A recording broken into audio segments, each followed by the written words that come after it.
تو لوگ نئے سال پہ پلاننگ کیا کرتے ہیں کہ پورا سال ہم نے کس طرح گزارنا ہے. تو ایز اے مسلم ہمیں بھی پلاننگ کرنی چاہیے کہ اللہ نے ہمیں ایک سال اور دے دیا, نیا سال. اب پورے سال میں ہم نے کیا کرنا ہے؟ اپنی زندگی اللہ کی رضا کے مطابق گزارنی ہے, اپنے ملک کی خدمت کرنی ہے, اپنی قوم کی خدمت کرنی ہے, اس لیے کہ خدمت میں ہی عظمت ہے. تو اللہ تعالی ہمیں اس مہینے کی قدر کرنے کی توفیق عطا فرمائے, اور اللہ تعالی ہمیں اس مہینے سے فائدہ اٹھا کر اپنی بخشش کرانے کی توفیق عطا فرمائے. محرم الحرام کے احترام میں کیا کیا کچھ کرنا چاہیے؟ جی, محرم الحرام کے احترام میں سب سے پہلی بات تو یہ ہے کہ اللہ کے احکامات کی پابندی کی جائے. ان احکامات میں حقوق اللہ بھی آتے ہیں, حقوق العباد بھی آتے ہیں. حقوق اللہ میں سب سے اہم حق نماز ادا کرنا, روزہ رکھنا, زکوٰۃ ادا کرنا. اس کے علاوہ اگر اللہ تعالیٰ توفیق دے صدقہ و خیرات کرنا, یہ اچھے اعمال ہیں. اس کے علاوہ ذکر اذکار کرنا, قرآن کی تلاوت کرنا. قرآن وہ کتاب ہے جو دنیا اور آخرت میں کامیابی کی ضامن ہے, اور یہی وہ قرآن ہے جسے سیدہ کائنات سیدہ فاطمہ الزہرا رضی اللہ تعالیٰ عنہ امام حسین کو لوری دے دے کے سنایا کرتی تھی. لیکن آج ہمارے گھروں سے قرآن کی آوازیں نہیں آ رہی. کبھی ایک وقت تھا صبح آپ گلی سے گزریں تو گھروں سے قرآن کی تلاوت کی آوازیں آتی تھیں, لیکن اب معذرت کے ساتھ ہم لوگ جیسے نا آدھی رات کو جاگنا اور دیر تک سوئے رہنا, جس طرح الو زندگی گزارتے ہیں, ہماری قوم اس طرف جا رہی ہے, اور یہ ہمارے لیے بڑی بد نصیبی ہے. ہمیں جلدی سونا اور صبح نماز ٹائم جاگنا چاہیے. ایک تو ہم نماز کی پابندی کریں, دوسرا قرآن کی تلاوت کریں, اور صرف تلاوت ہی نہ کریں, قرآن کو سمجھیں بھی. قرآن کتاب انقلاب ہے, قرآن زندگی کا نصاب ہے. قرآن is a complete code of life.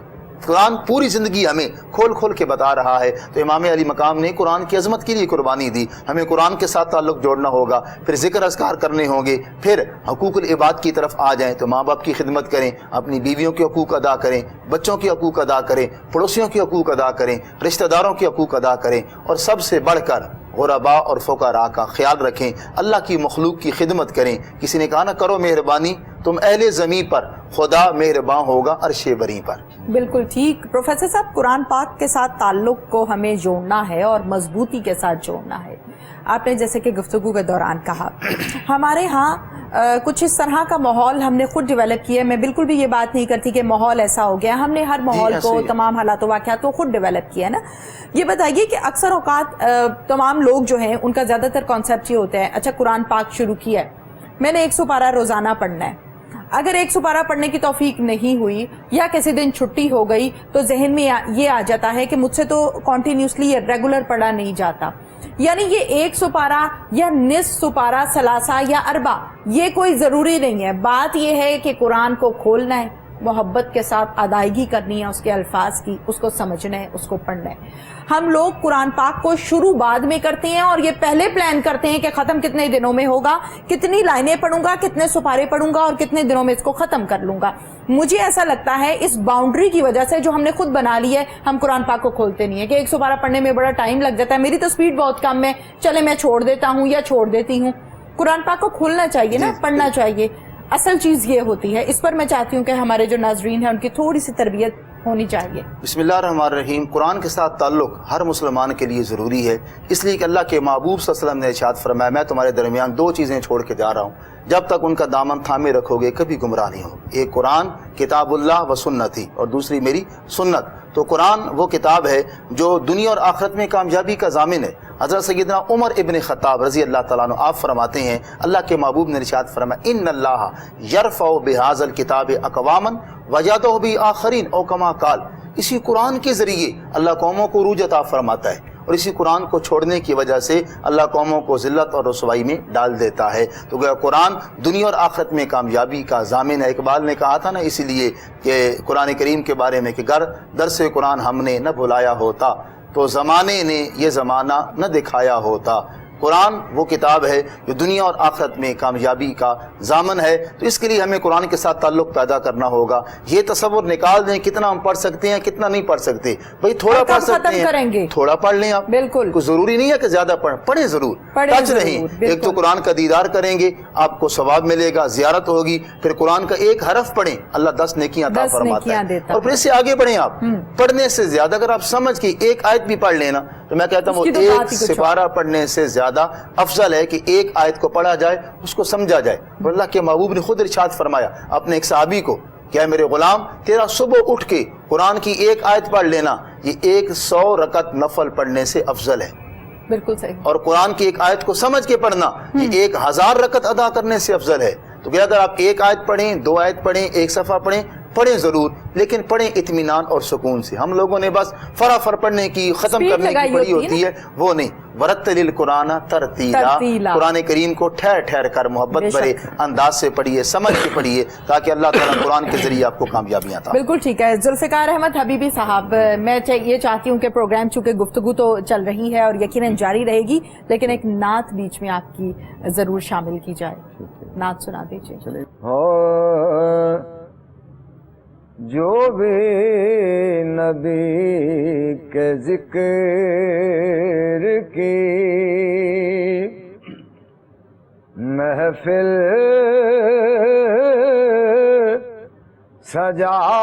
سجائے گا،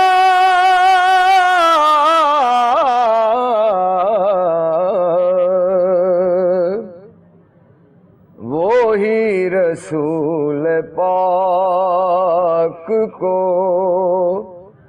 اپنا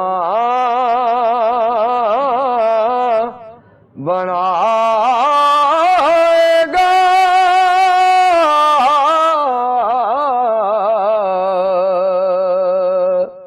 جو بھی نبی کے ذکر کی ہو جائے ختم اس کے رنج و علم تمام.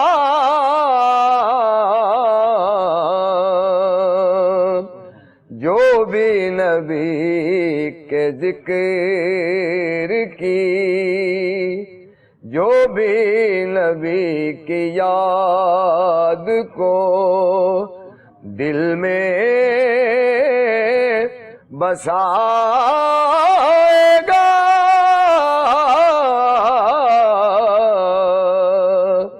جو بھی نبی کے ذکر کی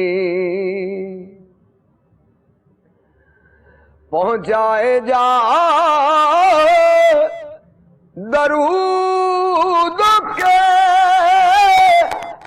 گجرے حضور پر،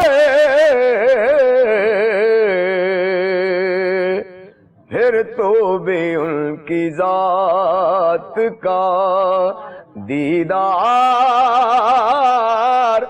پائے گا.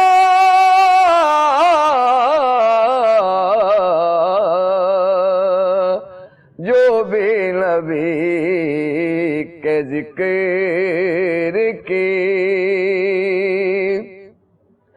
چھائے گا کیف بزم میں، یارو یہ دیکھنا جو ہی حبیبی نعت محمد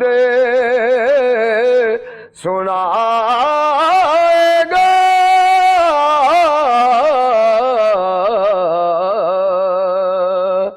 جو بھی نبی کے ذکر کی محفل سجائے گا،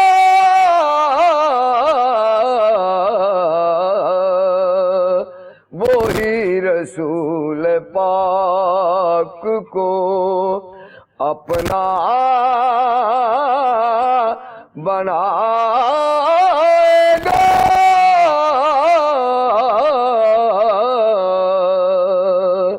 جو بھی نبی کے ذکر کی.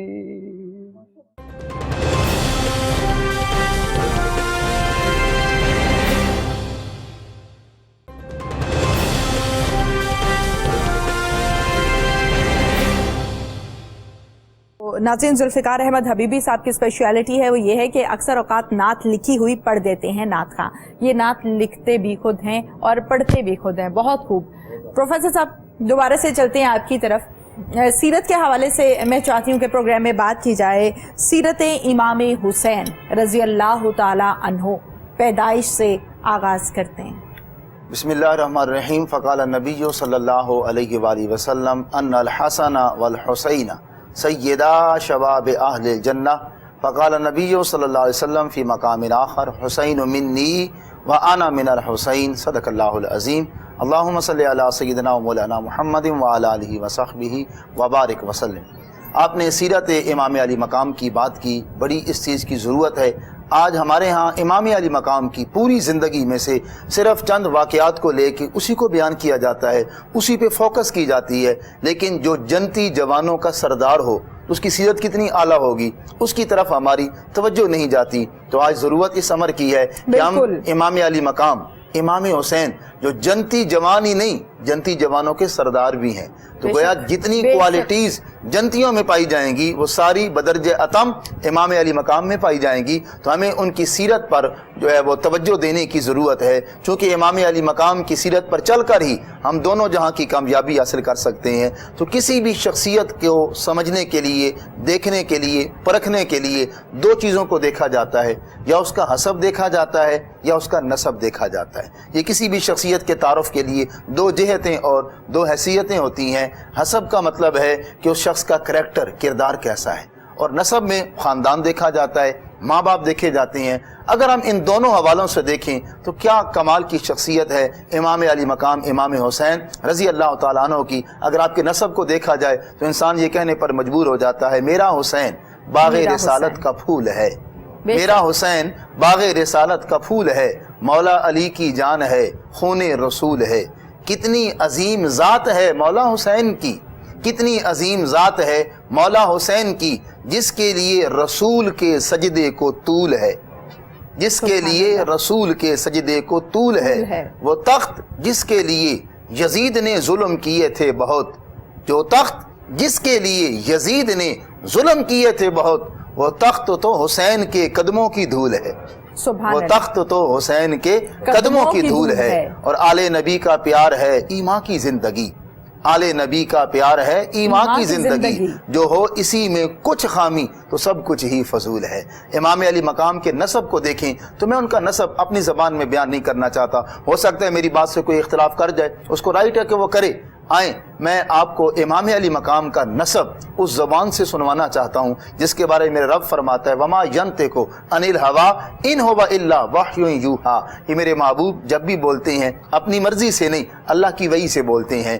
تو آئیے میں آپ کو وہ منظر دکھانا چاہتا ہوں جس میں اللہ کے محبوب صلی اللہ علیہ وسلم نے امام علی مقام کا نسب خود بیان فرمایا۔ مسجد نبوی ہے، مسجد نبوی کا صحن ہے، اللہ کے محبوب تشریف فرما ہے، صحابہ کرام بھی تشریف فرما ہے، صحابہ کی محفل لگی ہوئی ہے، اور یوں لگتا ہے صحابہ کی محفل میں حضور بیٹھے تھے نا، لگتا تھا ستاروں کی جھرمٹ میں چاند بیٹھا ہوا ہے۔ سبحان اللہ، اتنا پیارا یہ منظر ہے کہ اللہ کے جھرمٹ میں چاند ہے۔ سبحان اللہ، اللہ کے محبوب تشریف فرمائے کہ امام حسن تشریف لائے، اللہ کے محبوب نے دائیں طرف بٹھا لیا، امام حسین تشریف لائے، ان کو حضور نے بائیں طرف بٹھا لیا۔ یہ بڑا حسین و جمیل منظر ہے، جنتی دولہے کی گود میں جنتی شہزادے بیٹھے ہوئے ہیں۔ صحابہ نے یہ منظر دیکھا تو بڑے خوش ہوئے۔ اللہ کے محبوب نے جب صحابہ کو خوش ہوتے دیکھا نا، فرمایا یا ایھا الناس الا اخبرکم بخیر الناس جدا و جدتا ابا و اما اما و امتا خالا و خالتا وہما الحسن والحسین۔ فرمایا یا ایھا الناس، اے لوگو، الا اخبرکم، کیا میں تمہیں ان دو کے بارے میں نہ بتاؤں جن کا نانا سارے نانوں سے افضل ہے، جن کی نانی ساری نانیوں سے افضل ہے، جن کا باپ سارے باپوں سے افضل ہے، جن کی ماں ساری ماؤں سے افضل ہے، جن کا چچا چچاؤں سے افضل ہے، جن کی پھوپھیاں پھوپھیوں سے افضل ہیں، جن کے ماموں ماموں سے افضل ہیں، جن کی خالائیں سب خالاؤں سے افضل ہیں، وہما الحسن والحسین۔ فرمایا وہ دو یہ شہزادے حسن اور حسین ہیں۔ پھر خود ہی سرکار تعارف کراتے ہیں جدہما محمد الرسول اللہ، جدتہما خدیجہ بن خویلد، امہما قاسم بن محمد، خالہما قاسم بن محمد، خالاتہما زینب رقیہ ام کلثوم بنات رسول اللہ، امہما وعمتہما ام ہانی رضی اللہ تعالی عنہا، جدہما فی الجنہ، جدتہما فی الجنہ، ابوہما فی الجنہ، خالہما فی الجنہ، خالاتہما فی الجنہ، عمہما فی الجنہ، عمتہما فی الجنہ، وہما فی الجنہ ومن یحبہما فہو فی الجنہ، او کما قال۔ اب یہ تعارف اللہ کے محبوب فرمایا ان کے نانا محمد مصطفیٰ ہیں صلی اللہ علیہ سبحان وسلم، اللہ۔ ان کی نانی سیدہ خدیجہ الکبریٰ ہیں، سبحان ان کے اللہ۔ باپ علی المرتضیٰ ہیں، ان کی ماں فاطمۃ الزہرا ہیں، ان کی خالو ماموں ان کے قاسم بن محمد ہیں، ان کی خالائیں سیدہ رقیہ، زینب، ام کلثوم جو مصطفیٰ کریم صلی اللہ علیہ وآلہ وسلم کی بیٹیاں ہیں، ان کے چچا حضرت جعفر ہیں اور ان کی پھوپھی ام ہانی ہیں۔ اس کے بعد فرمایا ان کا نانا بھی جنتی، ان کی نانی بھی جنتی، ان کا باپ بھی جنتی، ان کی ماں بھی جنتی، ان کا چچا بھی جنتی، ان کی پھوپھی بھی جنتی، ان کا ماموں بھی جنتی، ان کی خالائیں بھی جنتی۔ فرمایا یہ دونوں بھی جنتی، جو ان سے محبت کرے گا اللہ اسے بھی جنت عطا فرمائے گا۔ سبحان اللہ۔ یہ ہے امام علی مقام کا سبحان نسب۔ اللہ۔ تو نسب کے لحاظ سے دیکھا جائے تو کوئی آپ کا ثانی نظر نہیں آتا۔ اب آتے ہیں آپ کے حسب کی طرف، آپ کے کردار کی طرف، آپ کے کریکٹر کی طرف۔ جب آپ دنیا میں تشریف لائے تو اللہ کے محبوب صلی اللہ علیہ وسلم کو ام الفضل نے خبر دی کہ اللہ تعالیٰ نے آپ کو نواسا عطا فرمایا ہے، تو اللہ کے محبوب صلی اللہ علیہ وسلم خوش گھر تشریف لے کر آئے، اور یہ 4 شعبان کی بات ہے جب اللہ کے محبوب صلی اللہ علیہ وسلم کو اللہ تعالیٰ نے نواسا عطا فرمایا، 4 شعبان 5 ہجری۔ تو اللہ کے محبوب تشریف لے آئے، آپ کو اپنی گود میں یوں اٹھایا، محبت سے آپ کو چوما، پھر آپ کے باپ سے پوچھا علی بیٹے کا کوئی نام رکھا ہے؟ عرض کیا کا ایک نام رکھنے کا دل تو کر رہا تھا، لیکن آپ کے ہوتے میری کیا مجال ہے، نام آپ ہی رکھیں گے، سبحان اللہ۔ لیکن میری خواہش تھی کہ اس کا نام حرب رکھا جائے۔ حرب کا مطلب ہے جنگجو، لڑنے والا، مجاہد، بہادر۔ اللہ کے محبوب ابھی اسی بات میں نام رکھنے کا سوچ رہے تھے، جبریل امین تشریف لے کے آئے کہ اللہ کے محبوب اللہ حکم دیتا ہے ان کا جو نام ہے نا وہ آپ حضرت ہارون کے بیٹے کی نسبت سے شبیر رکھیں۔ تو اللہ کے محبوب نے فرمایا شبیر تو عبرانی زبان کا لفظ ہے، اس کو عربی میں کیا کہتے ہیں؟ جبریل نے بتایا عربی میں اس کو حسین کہتے ہیں۔ تو اللہ کے محبوب نے فرمایا ہوا حسین لا حربا، اس کا نام حسین ہے۔ تو امام حسن کا نام بھی حضور نے رکھا، امام حسین کا نام بھی حضور نے رکھا۔ کتنی بڑی سعادت ہے، اس سے آپ آگے بڑھیں۔ اللہ کے محبوب صلی اللہ علیہ وسلم خود امام حسین کو گھٹی لگاتے ہیں، بچے پیدا ہوتے ہیں ان کو گھٹی دی جاتی ہے، کسی کو کھجور سے، کسی کو شہد سے، عام طور پہ میٹھی چیز سے۔ پر آج اللہ کے محبوب نے عجیب معاملہ فرمایا، آپ نے امام حسین کو نہ کھجور سے گھٹی دی نہ شہد سے گھٹی دی، بلکہ اپنا لعاب دان، اپنی زبان مبارک امام علی مقام کے منہ میں رکھ دیتے ہیں، اپنے لعاب سے امام حسین کو گھٹی دیتے ہیں۔ وہ سرکار اپنی نگاہ نبوت سے دیکھ رہے تھے ایک وقت آئے گا میرا یہ نواسا کرب و بلا میں شہید کیا جائے گا، اسے پیاسا رکھا جائے گا، تو سرکار نے آج اپنا لعاب دان انہیں عطا فرما کے بتا دیا حسین اگر کربلا میں پیاس لگے نا تو میرے لعاب دان کو یاد کر لینا، کیونکہ سرکار کا لعاب دان کوئی معمولی چیز تو نہیں ہے۔ سبحان اللہ۔ یہ میٹھے کڑوے کنویں میں جاتا ہے تو کنواں میٹھا ہو جاتا ہے، کنواں میٹھا ہو جاتا ہے۔ صحابہ کے ایک جو ہے برتن کے پانی میں جاتا ہے تو پورا 1400 صحابہ سراب ہو جاتے ہیں، پانی ختم نہیں ہوتا۔ حضرت قتادہ کی آنکھ میں لگتا ہے تو نکلی ہوئی آنکھ جڑ جاتی ہے۔ بے شک، یہ وہ متبرک لعاب اللہ کے محبوب نے عطا فرمایا۔ پھر خود ہی امام حسین کے کان میں اذان بھی اللہ کے محبوب نے دی ہے، دائیں کان میں اذان کہی، بائیں کان میں اقامت کہی۔ آج کی دنیا میں پیدا ہوتا ہے کسی کے کان میں باپ اذان دے گا، کسی کے کان میں اس کا چچا، دادا، کوئی قاری صاحب، علامہ صاحب، مفتی صاحب وہ اذان دیں گے، لیکن امام حسین کے کان میں اذان بھی خود مصطفیٰ نے دی ہے۔ سبحان اللہ۔ یہ اعزاز امام حسن کو بھی ہے اور یہ اعزاز امام حسین کو بھی ہے رضی اللہ تعالی عنہما، اور یہ اعزاز حضرت اسامہ بن زید کو بھی ہے، ان کے کانوں میں حضور نے اذان دی ہے۔ اس کے علاوہ اللہ کے محبوب صلی اللہ علیہ وسلم نے کبھی اذان نہیں کہی، اس لیے کہ اگر حضور اذان کہیں تو جو بھی سنے اس پر نماز بالکل ویسے بھی فرض ہے، لیکن حضور کی آواز سن کے تو آنا زیادہ فرضیت بن جاتی ہے، کوئی نہ آئے تو اس کا ایمان سلامت نہیں رہتا، اس لیے اللہ کے محبوب نے اذان اس کے علاوہ نہیں کہی، ان کو یہ شرف بخشا۔ اب اللہ کے محبوب جب اذان کہہ رہے تھے نا تو امام علی مقام زبان حال سے کہا کہ اللہ کے محبوب آپ جیسی اذان کوئی نہیں دے گا، میرے جیسی نماز کوئی نہیں پڑھے گا۔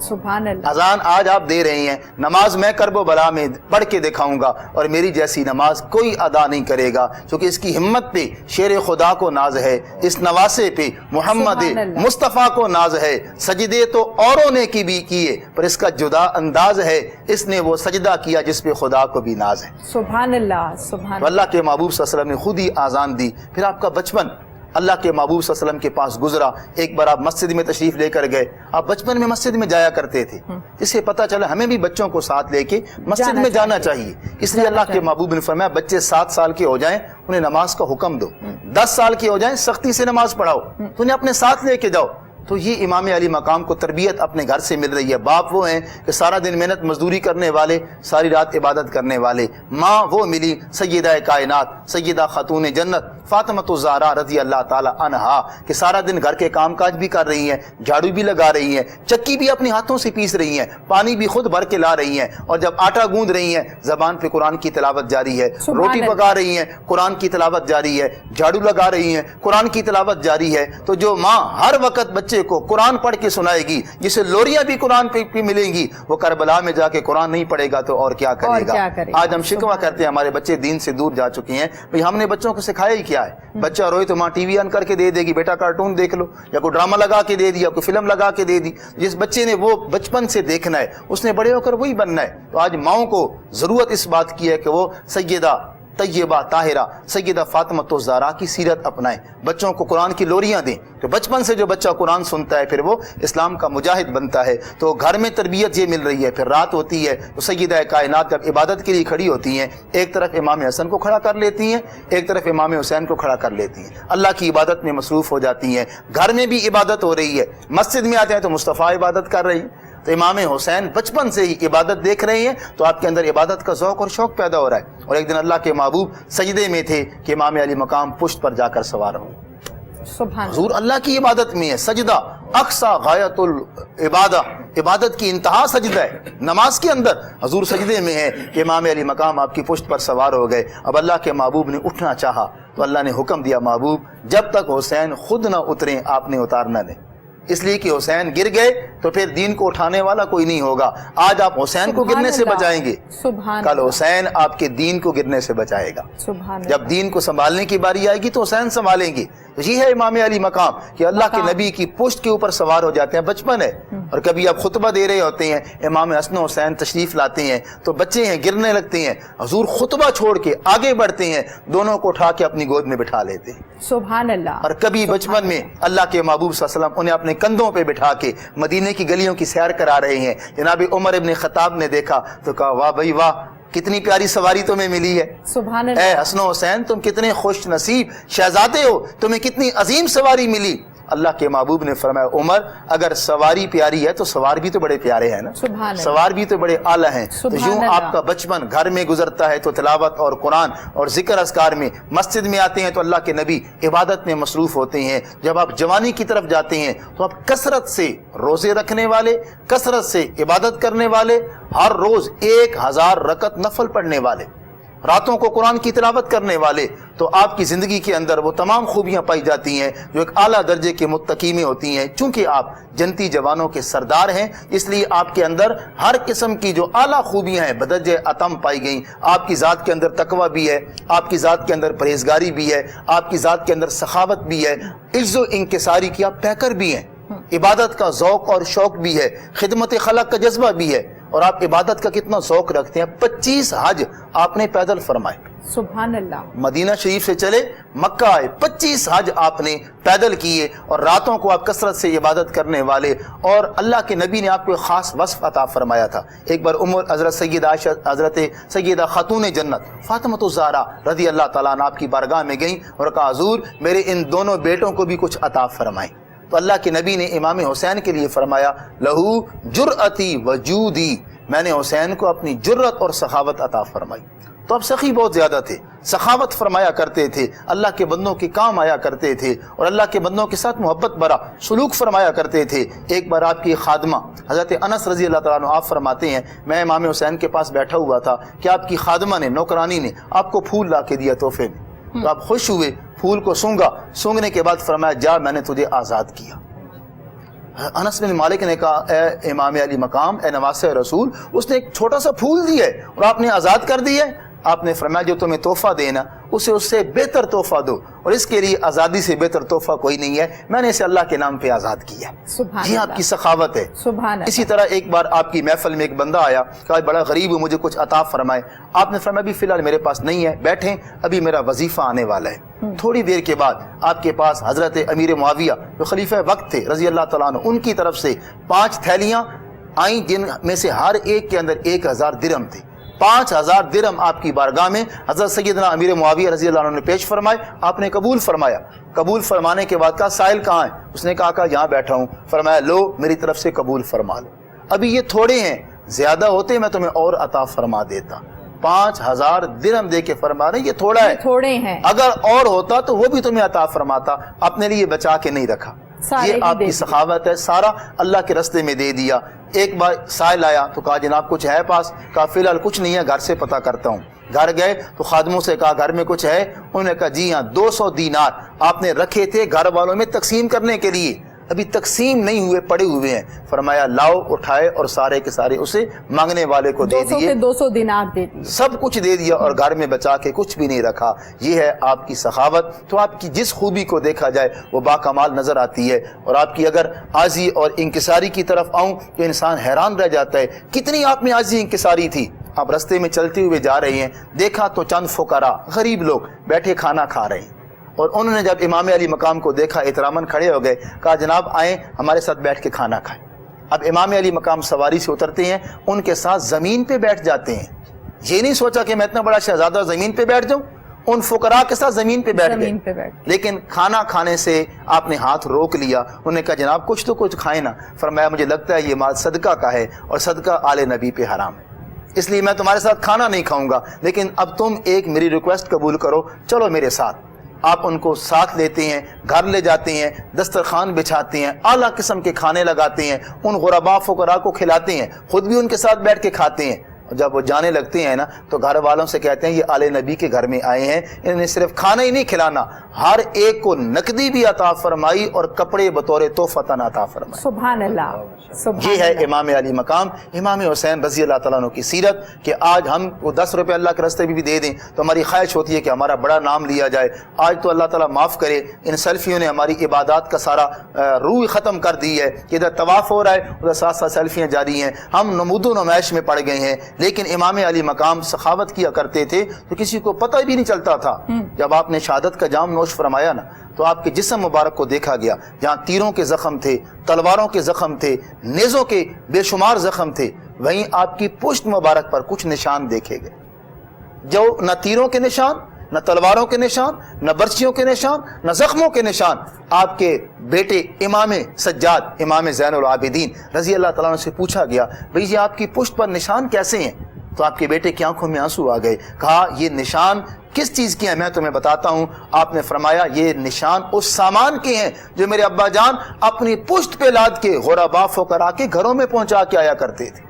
راتوں کو لوگ سو رہے ہوتے اور میرے ابا جان غریبوں کا دروازہ کھٹکھٹا کے ان تک ان کا حق سامان دے رہے ہوتے تھے. تو خود اپنی پشت پہ سامان اٹھا کے غریبوں تک پہنچانا، یہ ہے امام علی مقام کا اسوہ اور سیرت. ہم تو کہتے ہیں کہ جب تک ہمارے گھر میں لمبی لائن نہ لگے کسی کو پتہ ہی نہیں چلتا. تو آپ صدقہ بھی دیتے تھے، خدمت بھی کرتے تھے تو چھپا کر، کسی کو خبر بھی نہ ہوتی تھی. اور اتنی خدمت خلق کی کہ پشت پر سامان اٹھا کر نشان پڑ گئے. یہ آپ کی خدمت خلق ہے، یہ آپ کی سخاوت ہے. اگر ہم آپ کی معافی کی صفت کو دیکھیں، آج جس چیز کی ہمارے معاشرے میں بہت ضرورت ہے، چھوٹی چھوٹی باتوں پر ناراضگیاں، لڑائیاں، جھگڑے، تعلقات توڑ دینا، رشتے توڑ دینا، یہ عام ہو چکا ہے.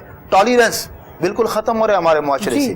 اس چیز کی بڑی ضرورت ہے، قوت برداشت، صبر و تحمل، قوت برداشت. چھوٹی چھوٹی باتوں پر لڑائیاں شروع ہوتی ہیں، بات کہاں سے کہاں تک پہنچ جاتی ہے. دو بچے آپس میں جو ہے نا لڑتے ہیں، پھر دو خاندان انوالو ہوتے ہیں، کتنے لوگ اس میں جو ہے دنیا سے چلے جاتے ہیں. تو قوت برداشت ہمیں امام حسین کی سیرت سے ملتی ہے. اس کا ایک چھوٹا سا واقعہ سنانا چاہتا ہوں کیونکہ وقت کا دامن بھی مجھے احساس ہے کہ بہت تنگ ہے.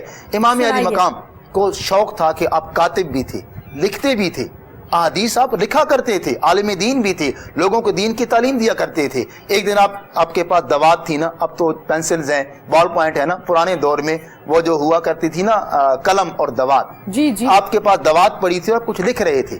آپ کی خادمہ آپ کے پاس آئیں، انجانے میں ٹھوکر لگی اور جو سیاہی تھی وہ گری، اور سیاہی گری تو اس کاغذ پر جس پر آپ نے کچھ لکھا ہوا تھا. اب سیاہی بھی گئی، لکھا ہوا بھی گیا. غصہ آتا ہے، آپ نے یوں غصے کے ساتھ اس کو دیکھا. اب خادمہ بھی اہل بیت کے گھرانے کی تھی، اس نے فوراً قرآن کی آیت پڑھی وَالْقَاظِمِينَ الْغَيْظَ. مومن غصے کو پینے والے ہیں. آپ نے فوراً اپنے انداز کو درست کر لیا، چہرے پہ مسکراہٹ لائی، غصہ دور کر دیا. اس نے دیکھا کہ معاملہ بن رہا ہے، اس نے قرآن کی اگلی آیت پڑھی